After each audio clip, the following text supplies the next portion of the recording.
Hello दोस्तों, कैसे हैं आप लोग। आपका हमारे YouTube चैनल फिजिक्स दीवाना पीडी क्लासेस में एक बार फिर से बहुत बहुत स्वागत है। दोस्तों आज के हम इस वीडियो में डिस्कस करने जा रहे हैं फिजिक्स का चैप्टर नंबर 2 जो कि क्लास 11th का है, dimension. What is the dimension and how many uses of dimension. दोस्तों ये बहुत इंपॉर्टेंट रोल प्ले करता है any competitive exam. So like example of हमारे जो एनुअल एग्जाम्स होते हैं, हमेशा चाहे मिड टर्म एग्जाम्स हो, चाहे हमारा IIT JEE as well as NEET का एग्जाम हो, सब में एकदम बहुत ज़्यादा इंपॉर्टेंट रोल प्ले करता है। दोस्तों उन सब के एक तरफ रख के हम इधर चलते हैं। आखिर में डायमेंशन का यूज क्या है, what is the real application of the dimension.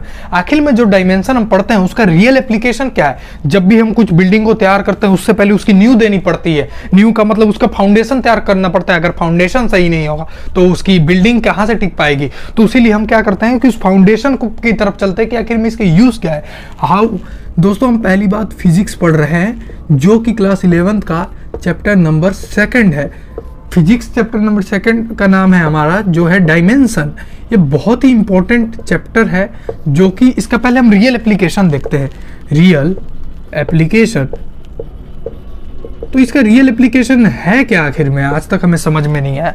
तो इसका रियल एप्लीकेशन उधर होता है जैसे कैलकुलस आपने सुना होगा, मैथ में कैलकुलस हो गया, कैलकुलस हो गया एक तो, और दूसरा हो गया डायमेंशनली चेक। डायमेंशनली चेक, जब डायमेंशनली चेक की कोई बात आती है, किसी भी फॉर्मूले को डायमेंशनली चेक करने के लिए कि आखिर में कैसे इस चेक करें, इसे डायमेंशनली प्रूफ कैसे करें किसी भी फॉर्मूले को। जैसे हमने वो इक्वेशन ऑफ मोशन में पढ़ा है, v = u + at होता है, जहां a एक्सेलरेशन होता है, t टाइम होता है, u इनिशियल होता है और v फाइनल वेलोसिटी होता है। और उधर हमने ये भी पढ़ रखा है s = ut + ½ at² होता है। और साथ ही साथ में हमने ये भी देखा था v² - u² = 2as होता है। और एक और चीज हमने देखा था, अगर आपने नहीं देखा तो हम उसकी भी वीडियो ला लेंगे। आप कमेंट में एक बार जाकर कमेंट तो करिए। dn = एक होता है u + a/2 2n - 1 भी होता है हमारा साथ में। तो दोस्तों ये तमाम चीजें हैं फॉर्मूले, और इससे भी ज्यादा फॉर्मूला है। जैसे अगर हम ग्रेविटी के साथ में बात करें तो v = u + gt हो जाता है, s = ut + ½ gt², v² = u² + 2gh भी हो जाता है। कभी कभार हम s की जगह h भी, हाइट भी कंसीडर कर लेते हैं। तो ये सारे टर्म्स हमारे पढ़ने होते हैं फिजिक्स में। तो ये तो थी थोड़ी छोटी सी बेसिक बात। अब चलते हैं रियल एप्लीकेशन। तो आप समझ ही गए होंगे, किसी भी फॉर्मूले को डायमेंशनली चेक करना हो कि आखिर में v = u + at को कैसे चेक करें। अब आपको दिमाग में आएगा, सर हमें तो फॉर्मूला याद ही नहीं है। अरे भाई आपको फॉर्मूला याद नहीं है तो फॉर्मूला याद कर लीजिए ना, हम आपको बढ़िया से बताएंगे आगे जब वो आएगा चैप्टर। तो ये वाली चीज हुई, ठीक है। तो डायमेंशन की बात हम कर रहे हैं, तो डायमेंशन पढ़ने से पहले एक सबसे बेसिक चीज आती है, वो होती है डायमेंशन में फंडामेंटल क्वांटिटीज क्या होती है।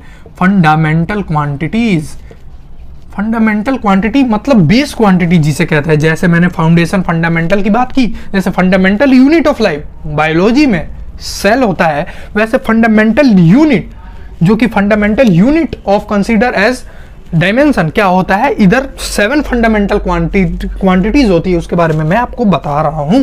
फंडामेंटल हो गया, और हम इधर कह सकते हैं साथ में base quantity.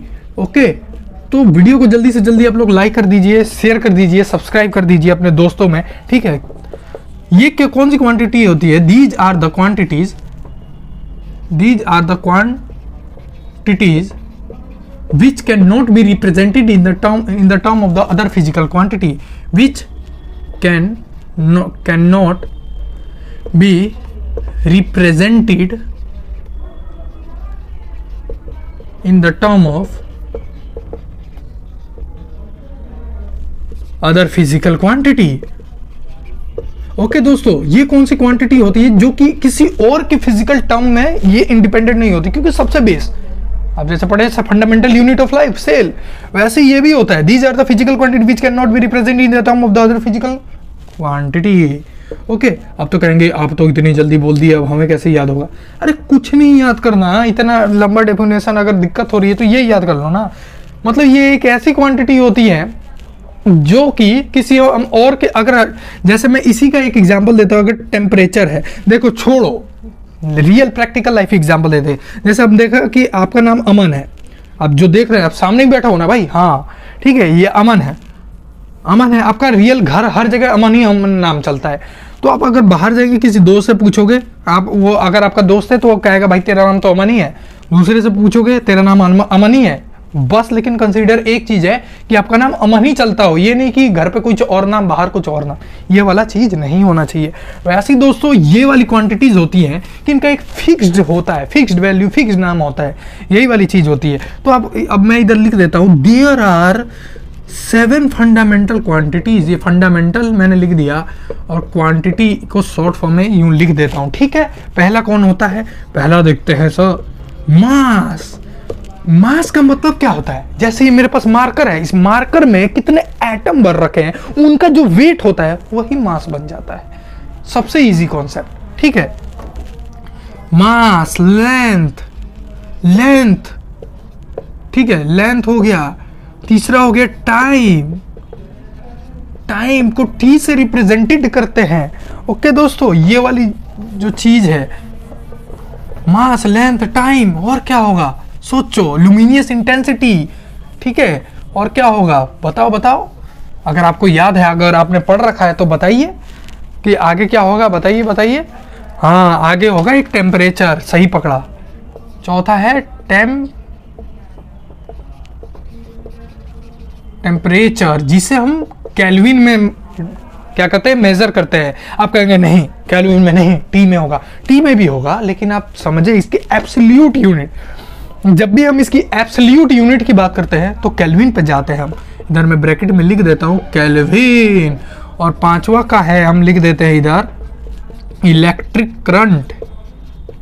Electric current, electric current को कैसे, एम्पियर, एम्पियर होगा, बताइए आप। इलेक्ट्रिक करंट एम्पियर होगा, हाँ सही पकड़ा आपने, क्लास 10th में पढ़ा था। इलेक्ट्रिक करंट एम्पियर होता है, एम्पियर में मेजर करा जाता है। और amount of substance, amount of substance, ठीक है, इसे तो नाम ही से पता चल रहा है अमाउंट ऑफ सब्सटेंस क्या होता है।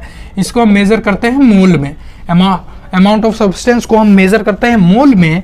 और चौथा और जो लास्ट है हमारा और आखिरी सातवां, वह है luminous intensity. Luminous intensity, luminous intensity किससे होता है यार, किससे होता है यार, लुमिनियस इंटेंसिटी किससे होता है, सीडी से होता है भाई, कैंडेला, जिसका नाम होता है कैंडेला। कैंडेला की भी स्पेलिंग लिखा है, ठीक है, कैंडेला, ओके, कैंडेला होता है। तो ये वाली ऐसी चीजें होती हैं। तो ये सब आप तो समझ गए होंगे कि there are 7 fundamental quantity we have. Okay, यही 7 फंडामेंटल को क्वांटिटी का यूज करके हम दूसरे में चेक करते हैं, प्रूफ करते हैं, जो भी करना होता है। यही बेसिक मजबूत होना चाहिए आपका, बस ये याद कर लो, पूरा डायमेंशन क्लियर, गारंटी देता हूं मैं कि आपका पूरा डायमेंशन क्लियर हो जाएगा। और सेकंड एक और चीज लिखवा देता हूं कि what is the derived quantities कौन सी होती है। डिराइव्ड क्वांटिटी है क्या यार, है डिराइव्ड क्वांटिटी, अरे भाई जिनका हम डेरिवेशन करते हैं। डिराइव किससे निकला, डेरिवेशन मतलब जिन्हें हम उत्पन्न करते हैं। लेकिन वो तो 7 फंडामेंटल क्वांटिटी, और इसमें क्या, what is the difference between derived quantity and fundamental or base quantity, क्या डिफरेंस है दोनों में भाई, क्या डिफरेंस है कि डिराइव्ड क्वांटिटीज वो क्वांटिटी होती है जिन्हें हम डेरिवेट करते हैं मतलब डेरिवेशन करते हैं, जिनकी उत्पत्ति करते हैं। लेकिन फंडामेंटल बेस क्वांटिटी को हम बना नहीं सकते, वो पहले से ही फिक्स कर रखी गई है कि ये है 7 फंडामेंटल क्वांटिटी, उन्हीं का यूज करके हम इसका डेरिवेशन करते हैं, उसी को डिराइव्ड क्वांटिटी कहा गया। इसका मैं डेफिनेशन लिखवा देता हूं exact. These are the quantities can be represented in the term of the other, नहीं, can be represented in the term of the fundamental or base quantity. These are the quantity can be represented in the term of the fundamental or base quantity. लिखो, these quantities can be represented in the term of fundamental और base quantity. मतलब जाहिर सी बात है, वो fundamental base quantity को हम और भी उसको हम तोड़ नहीं सकते, लेकिन इन्हें तोड़ सकते हैं, क्योंकि इन्हें ये डिपेंड ही होती है भाई किस पे, फंडामेंटल और बेस क्वांटिटीज पे। बस इतना ही चीज आपको दिमाग में याद रखना है। और मैं आपको एक चीज़ बता देता हूँ, आपके लिए हलवा हो जाएगा क्वेश्चन। जैसे एरिया, एरिया की बात करते हैं, अगर हम एरिया लेते हैं, जैसे लेंथ लेते हैं, लेंथ इंटू ब्रेथ, रेक्टेंगल का ले लेते हैं, length into breadth, length into breadth, L into B. Okay, क्यों मैं इधर एल ही एल क्यों लिखूंगा? आपने पढ़ा था लेंथ, लेंथ जो कि तीसरे नंबर पे मैंने लिखवाया था आपको। लेंथ, लेंथ क्या था, लेंथ क्या था, याद आया आपको? एल से रिप्रेजेंटेड करते हैं। ब्रेथ भी एक तरीके का लेंथ ही तो है यार। जैसे हम कोई भी होता है रेक्टेंगल, अगर हम उसकी एल बी निकालते हैं ना, लेंथ इंटू ब्रेथ, तो हम क्या करते हैं, एल इंटू एल, तो वही हो जाएगा एल इंटू क्या हो जाएगा, एल स्क्वायर होगा कि नहीं होगा। और इसे हम ऐसे वाला ब्रैकेट में, इसे क्या कहते हैं, ओपन ब्रैकेट, क्लोज ब्रैकेट, इसे क्या कहते हैं, क्लोज ब्रैकेट होता है ये। ठीक है, क्लोज ब्रैकेट आपने मैथ में इंटरवल चैप्टर में पढ़ा होगा। क्लोज ब्रैकेट कहता है इसे, एक होता है ओपन ब्रैकेट, क्लोज ब्रैकेट। ठीक है, इधर क्लोज ही ब्रैकेट यूज होगा क्योंकि इसकी वैल्यू फिक्स हो गई ना। अगर फिक्स नहीं होती, इन्फिनिटी या कुछ और होता जो कि अगर चलते चल जाता, या नॉन टर्मिनेटिंग आप पढ़ते हैं, तब हम उधर ओपन ब्रैकेट का यूज करते। तो ऐसी बातें होती हैं। और दोस्तों मैं आपको वॉल्यूम का भी लिखवा देता हूँ। ये भी सारी आप याद ही कर लेना, वॉल्यूम के एल इंटू एल, ये हो गई आपकी एल की power L to the power 3। और डेंसिटी का ये लिखवाते हैं, डेंसिटी, डेंसिटी का क्या होता है, मास बटे वॉल्यूम।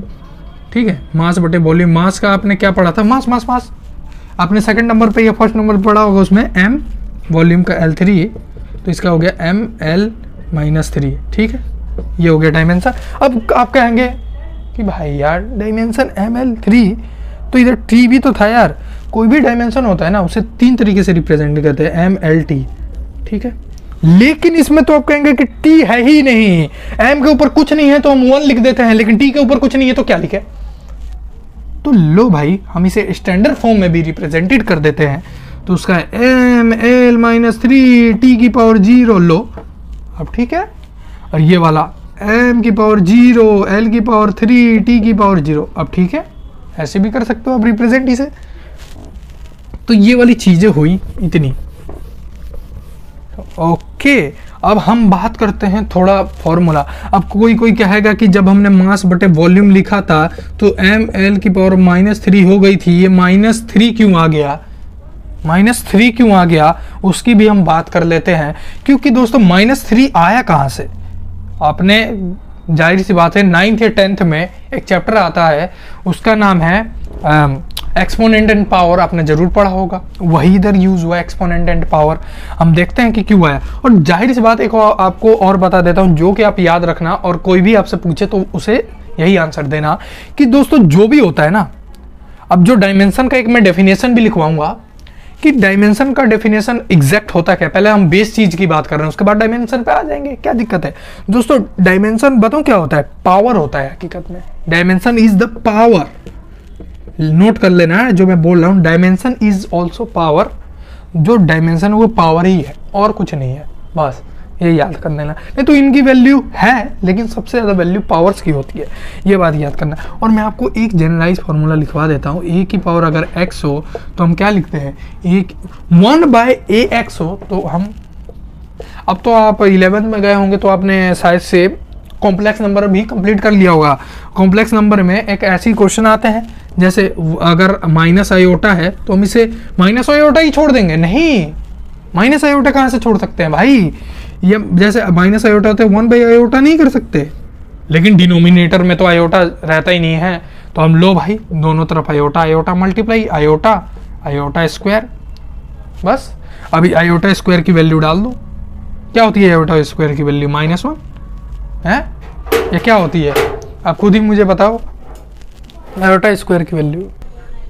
दोस्तों सॉरी फॉर डिस्टरबेंस, क्योंकि कोई आ गया था इसीलिए थोड़ा डिस्टरबेंस हो गया, लेकिन कोई दिक्कत नहीं, हम आपका इस चीज़ को कंटिन्यू रखते हैं। आपसे मैंने पूछा था कि आयोटा स्क्वायर की वैल्यू क्या होती है, -1 है? नहीं दोस्तों, -1 नहीं है, गलत। आयोटा स्क्वायर की वैल्यू -1 होती है, नहीं, √-1 होता है, ये बात याद रखना। बस इतने वाली चीज़ थी। और तो आयोटा स्क्वायर हो गया √-1। तो आप इस चीज़ से इसे सॉल्व कर सकते हैं आराम से। नहीं विश्वास तो आप कॉम्प्लेक्स नंबर निकालो, उस चीज़ को देखो, वो वाला क्वेश्चन मिलेगा, उसे इस वाले फॉर्म में लेके जाना 1/x के पॉजिटिव करके सॉल्व कर लेना, एक दूसरे से रेशनलाइज जानते हो वैसे मल्टीप्लाई करोगे आंसर आ जाएगा। क्वेश्चन था एक। और एक और चीज़ है, a की पावर x हो और a की पावर y हो तो कैसे करेंगे, क्योंकि इधर बेस सेम है, एक्सपोनेंट अलग अलग है, तो उधर क्या होगा बबुआ, तो a हो जाएगा x प्लस वाई हो जाएगा। अरे इधर एक लड़का था उसे बबुआ कह दिया अभी इसीलिए डिस्टरबेंस हो गई थी, वो आए थे खेल के। a की पावर अगर x हो जाएगा, अगर a की पावर y हो तो इधर तो क्या इनका बेस क्वांटिटी सेम है लेकिन एक्सपोनेंट अलग है, तो इधर क्या हो जाएगा ax माइनस वाई हो जाएगा। होगा कि नहीं होगा, खड़ा हो वो होगा कि नहीं होगा, होगा हो जाएगा ना, इसीलिए ये वाली चीज़ करी। अगर a की पावर x a की पावर y हो तो क्या होगा, a की पावर क्या होगा, a की पावर x प्लस वाई, ठीक है x प्लस वाई होगा। और अगर a की पावर x हो डॉट a की पावर नहीं सॉरी b की पावर x हो, फिर अब इधर एक्सपोनेंट सेम है, बेस अलग है, तो a हो जाएगा x हो जाएगा a की पावर x, नहीं सॉरी a b की पावर x में भी क्या गया। तो ये वाली कुछ बेसिक टर्म थी एक्सपोनेंट पावर की, क्लास 9th या 10th की मैंने जो आपको अभी बताई, और थोड़ा कॉम्प्लेक्स नंबर से भी क्लास 11 से भी रिलेट कर दिया कि इसके आखिर में क्या इंपॉर्टेंस है। अगर कोई क्लास 9th का बच्चा देख रहा है तो बढ़िया है, सारा बढ़िया है, चैनल का गेम सही है। अब बात आता है डायमेंशन की, आखिर में डायमेंशन होता क्या है, व्हाट इज द डायमेंशन। बात आती है डायमेंशन की, सुंदर सुंदर राइटिंग में लिखता हूँ, the dimension of the physical quantity are the power or exponent to which the base quantity arise and represent that quantity. Sir के ऊपर से गुजर निकल गया, सर के ऊपर से निकल गया ना। एक होता है सब्जेक्ट होता है, एक होता है वर्ब और एक अदर वर्ड होता है। अगर सब्जेक्ट का इम्पैक्ट वर्ब पे पड़ता है, वर्ब का इम्पैक्ट अदर वर्ड पे पड़ता है, तब वो क्या हो जाता है, ऑब्जेक्ट हो जाता है। और ऑब्जेक्ट ना कब होता है, जब उसके अगर अदर वर्ड के ऊपर से चला जाए, सर पास हो जाए, ठीक है। जैसे ये आपको कोई पढ़ा रहा है और आपके सर के ऊपर से निकल गया, कॉम्प्लीमेंट बन गया भाई, वही मैंने आपसे कहा इधर, समझे। इंग्लिश पे आप कहाँ चले जाते हो यार, इंग्लिश पे कभी चले जाते हो सब्जेक्ट वर्ब अदर वर्ड पे, कहाँ पे। तो दोस्तों ऐसा नहीं है। अब देखते हैं डायमेंशन। डायमेंशन क्या होता है, the dimension of the physical, the dimension of the physical quantity are the powers or exponent to which the base quantity are raised and represent that quantity, represent that quantity। ये वाला चीज याद रख लेना, पूरा दिमाग में फिक्स कर लेना, पेपर में चले जाना, अगर आया तो यही वाला एग्जैक्ट डेफिनेशन लिख देना, आंसर गलत नहीं होगा, पूरा सही होगा और फुल में से फुल मिलेगा। बस एक दो एग्जाम्पल की जरूरत पड़ेगी।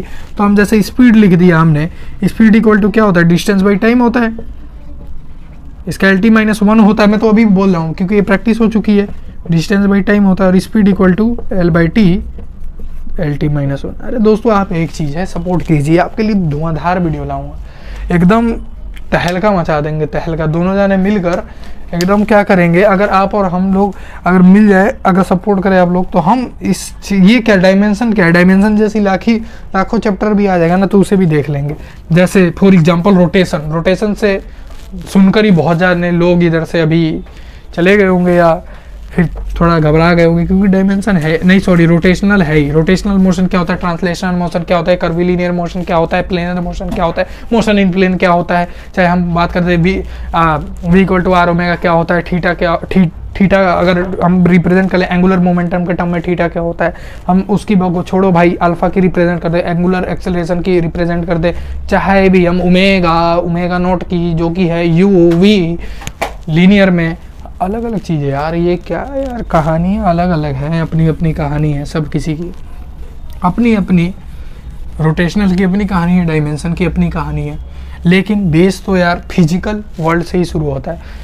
जैसे हमने एक चैप्टर पढ़ा था फिजिकल वर्ल्ड, उल्टा ही लिख रहा था, फिजिकल वर्ल्ड हमने एक चैप्टर पढ़ा था फिजिकल वर्ल्ड। अब जैसे किसी को आपको, जैसे मैं ये कहूँ रोटेशनल होता है, जू ऐसे ऐसे वाला रोटेशनल, ये वाला, अगर ऐसा वाला ये जो रोटेशनल है ना, तो इसमें क्या हो रहा है कि एक पॉइंट पाइवेट फिक्स हो गया और दूसरे पॉइंट में ठर ये क्या कर रहा है, रोटेशनल मोशन लगा रहा है आराम से, ठीक है। तो इसे क्या कहते हैं, रोटेशनल मोशन कहते हैं। तो क्योंकि सारे जो इसमें ऑल पार्टिकल होता है ना, in which all particles are travel, लेकिन ये क्या होते हैं, ये एक दूसरे के पैरेलल पाथ नहीं होते, एक दूसरे के पैरेलल पाथ नहीं होते जो कि ट्रांसलेशन में होता है, वो अलग चीज़ है। मैं आपको क्योंकि फील देना चाहता हूँ फिजिक्स का, कि फील आखिर फिजिक्स का इम्पोर्टेंट कंडीशन और रोल क्या है। जैसे मैंने इधर एक और चीज़ बनाया था, ये वाला अब जो चीज़ है ना इधर, ये भी रोटेशनल में ही है। देखो ये किस चीज़ में है, रोटेशनल में है।